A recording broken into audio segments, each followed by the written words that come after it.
Now, as we look at the second house, we may as well jump over while we're here to Jupiter. And I mention that because, as I've said before, when we look at how well a house is going to do, we have to look at the ruling planet of the house.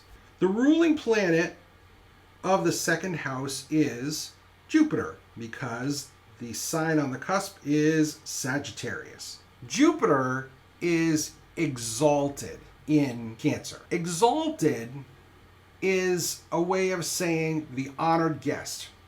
When a planet is in a particular sign, the sign of its exaltation, as we say, it attracts things. So in the case of Jupiter, Jupiter in Cancer attracts luck, attracts opportunities, attracts wealth, okay, attracts things that are big. Jupiter wants big. When you have Jupiter in Cancer, you tend to be in the right place at the right time. People seek you out for opportunities. And the idea with this is that when you have 5 planets in the second house and an exalted ruler in Jupiter, I mean, you really can't go wrong with that.